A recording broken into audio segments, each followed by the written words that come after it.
Next idiom is employees must toe the line with company policy. It means to strictly comply with rules or expectations. This phrase originates from naval or military discipline in the 19th century, where soldiers had to stand with their toes precisely on a marked line for inspection or formation, ensuring perfect order and obedience. Let's explore how toe the line works in different contexts. Imagine this scenario. During the inspection, every soldier had to toe the line, ensuring their uniforms were immaculate. This highlights strict military adherence. In a corporate setting, the new CEO expects everyone to toe the line regarding attendance and project deadlines. Both examples emphasize exact obedience to given rules or policies. Similar phrases include abide by the rules and adhere to the guidelines.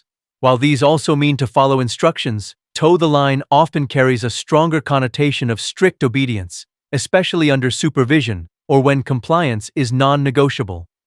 In summary, toe the line means to strictly follow rules deriving from military discipline. Remember it when you need to emphasize unwavering compliance in various situations, whether in the workplace or personal life. It's about meeting exact expectations.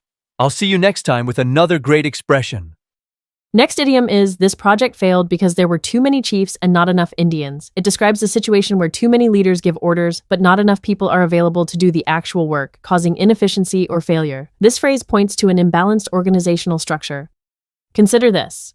Our new startup struggled initially because there were too many chiefs and not enough Indians. Or, the school play rehearsal was chaotic. It felt like there were too many chiefs and not enough Indians. These examples illustrate how an excess of leaders and a lack of doers can significantly hinder progress and create confusion.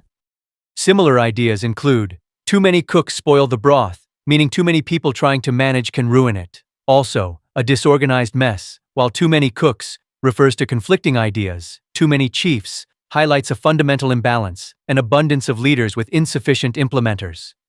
In summary, this project failed because there were too many chiefs and not enough Indians describes projects hampered by an excess of leaders and a shortage of people executing tasks. Remember, effective teamwork requires a clear hierarchy and sufficient resources. Aim for balanced team structures to ensure success. I'll see you next time with another great expression. Next idiom is, learning to code is mostly trial and error. This phrase highlights that developing coding skills isn't a linear path, but a process filled with experimentation and learning from mistakes. The trial and error approach, dating back to the 19th century scientific methodology, emphasizes iterative attempts to find solutions. It's about trying something, seeing what happens, fixing what breaks, and trying again. This cycle is fundamental to becoming proficient in coding and problem solving. Let's see this idiom in action. First, after struggling with a bug for hours, Sarah realized learning to code is mostly trial and error, but she eventually fixed it. This example vividly illustrates the hands-on problem-solving journey, where persistence through difficulties leads to success. Second, my coding mentor always says, don't be afraid to break things, because learning to code is mostly trial and error. Here, the idiom serves as encouragement, advising us to embrace mistakes and view them as invaluable steps in the learning curve. Both scenarios emphasize the iterative, experimental nature of coding education, where failures are indeed crucial steps towards achieving mastery. Similar expressions convey the same idea of iterative learning. Practice makes perfect emphasizes repetition for mastery. Learn from your mistakes directly encourages analyzing errors for growth, while trial and error highlights the method of trying and failing repeatedly. Practice makes perfect focuses on the frequency of effort. Learn from your mistakes centers on the outcome of errors. All three underscore that competence in complex fields like coding comes through persistent effort and continuous self-correction. In summary, learning to code is mostly trial and error perfectly captures the essence of coding education. It's an experimental journey where making and correcting mistakes is key to progress. This approach, rooted in scientific discovery, teaches vital resilience and problem-solving skills. So, embrace those errors, don't be afraid to try new things, and keep refining your code. Every error is simply another crucial step closer to becoming a skilled and confident developer. Happy coding! I'll see you next time with another great expression. Next idiom is, they launched a trial balloon to test the idea. This phrase means to introduce a new idea or proposal cautiously, often unofficially, to see how people react before fully committing to it. It's like sending up a small, unmanned balloon to test the wind direction and strength before launching a larger, more significant flight. The idiom's origin ties back to the 19th century, drawing a parallel between actual meteorological balloons, used to test atmospheric conditions, and the strategic testing of public or group opinion in politics and diplomacy. This clever analogy helps us understand the strategic intent behind such actions. Let's explore this idiom with some examples. First, before announcing the controversial policy, the administration launched a trial balloon by leaking the idea to a few reporters. Here, the government uses the media as a channel to informally test public sentiment without fully endorsing the policy. They want to see if the public reception is positive or negative. In our second example, our team leader launched a trial balloon during the meeting, proposing a radical shift in strategy to see how colleagues would react. This shows the idiom in a business context. The team leader isn't committing to the new strategy yet, they're gauging immediate reactions and potential pushback from their team before moving forward. Both examples effectively illustrate how a trial balloon helps manage risk and inform decision-making. Other expressions share similar meanings, but with subtle differences.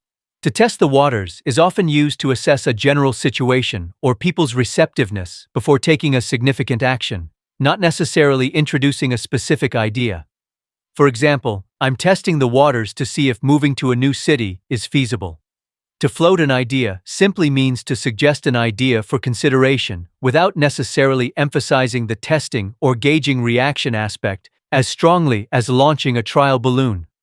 While to float an idea is about introducing, a trial balloon implies a more strategic and calculated probe of public opinion for a more significant proposal. In summary, they launched a trial balloon to test the idea refers to the strategic act of introducing a concept or proposal informally to gauge reactions and anticipate potential challenges before a formal commitment.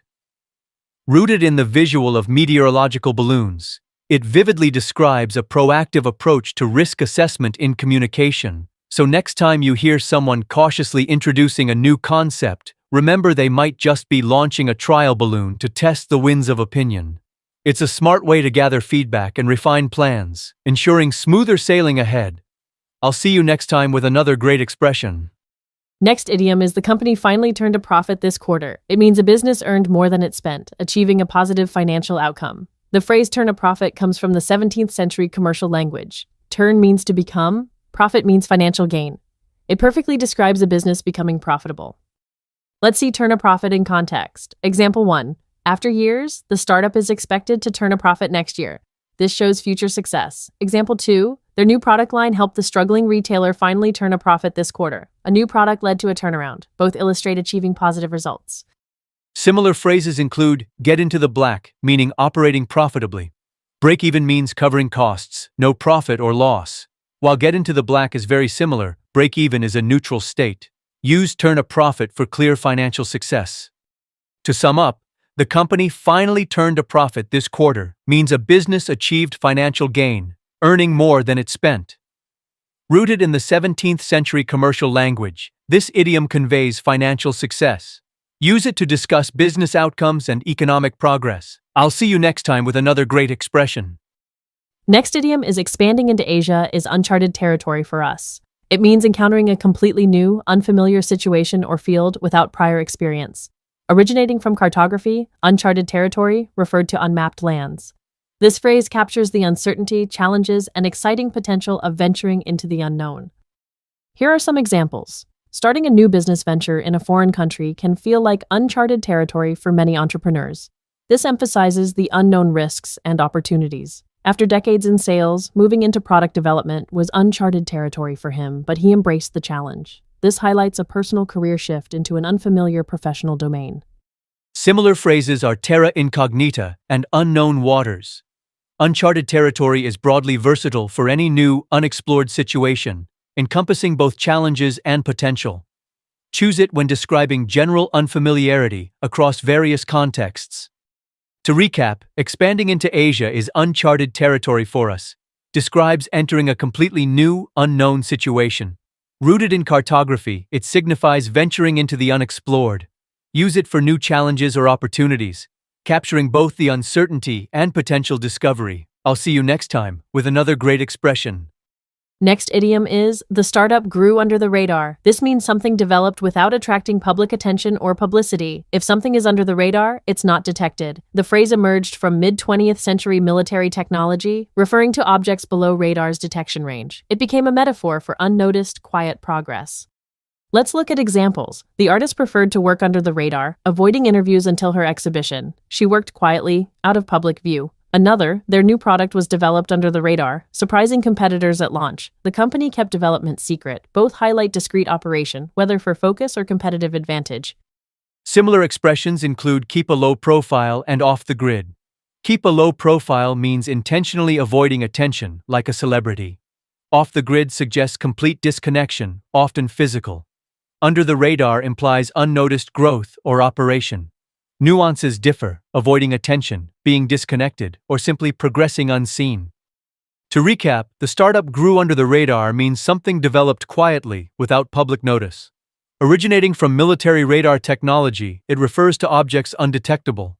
Use it for unheralded success or stealthy development, where progress happens discreetly until revealed. It highlights quiet yet impactful growth.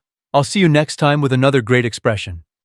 Next idiom is poverty can create a vicious cycle. It means being poor causes problems that worsen finances, making escape difficult. The term vicious cycle stems from the 17th century philosophy, initially for flawed arguments, later for any self-perpetuating negative loop. See these examples. Without nutrition, children in poverty struggle in school, limiting future job prospects. Poor health traps them. A community lacking investment cannot improve infrastructure, deterring new businesses and perpetuating poverty. Both show how problems cascade, reinforcing the cycle, making escape difficult. Alternatives, downward spiral, or catch-22.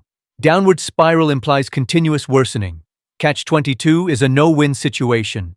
Vicious cycle stresses its self-reinforcing circular nature. Each problem feeds another, creating a persistent trap. In summary, poverty can create a vicious cycle means poverty causes problems that worsen it, trapping individuals. From philosophy, it highlights self-perpetuating negative loops. Understanding this helps recognize how disadvantages compound, making systemic solutions vital to breaking these cycles. I'll see you next time with another great expression.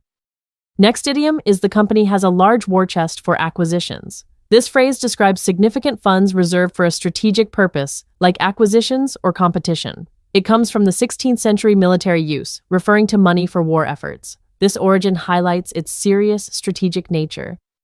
Let's look at examples. Our startup needs to build a war chest before we can expand. This shows accumulating funds for growth. The tech giant maintained a massive war chest, ready to invest. This illustrates a company holding funds to seize opportunities despite downturns. A war chest is strategic capital for future moves.